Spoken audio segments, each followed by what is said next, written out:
Lalu yang ketiga, adanya upaya pemerintah dan lembaga pendidikan. Jadi, pemerintah dan lembaga pendidikan di Surakarta itu telah melakukan berbagai upaya untuk mengatasi tantangan tersebut, yaitu dengan revisi kurikulum dilakukan untuk memasukkan aspek-aspek wawasan Nusantara ke dalam mata pelajaran yang ada. Lalu adanya pelatihan dan pendidikan terus diberikan kepada para pendidik agar mereka dapat mengimplementasikan nilai-nilai wawasan Nusantara dengan efektif. Selain itu, kegiatan ekstrakurikuler dan kunjungan lapangan juga diadakan untuk melengkapi pembelajaran di kelas. Lalu yang keempat, adanya dampak dan harapan. Jadi, implementasi wawasan Nusantara dalam pendidikan di Surakarta diharapkan dapat membawa dampak positif yang jangka panjang, dan siswa akan memiliki pemahaman yang lebih baik tentang keberagaman budaya Indonesia, sehingga dapat membentuk sikap toleran, saling menghormati, dan memperkuat rasa persatuan dan kesatuan sebagai bangsa.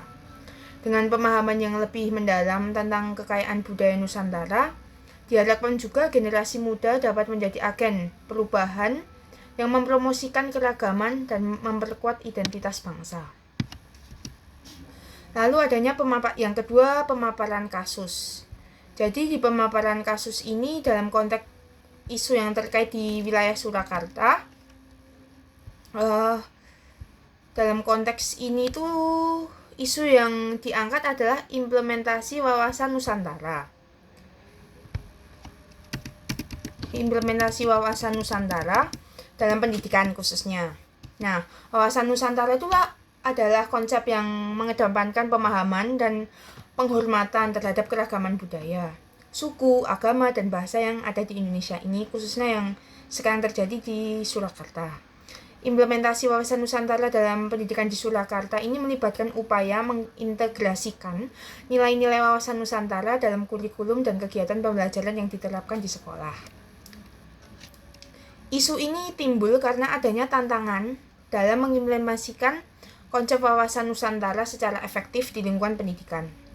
Beberapa kendala yang dihadapi adalah kurangnya sumber daya, kurikulum yang padat, dan perubahan paradigma pembelajaran yang lebih berorientasi pada keragaman budaya dan pemahaman tentang masyarakat Nusantara.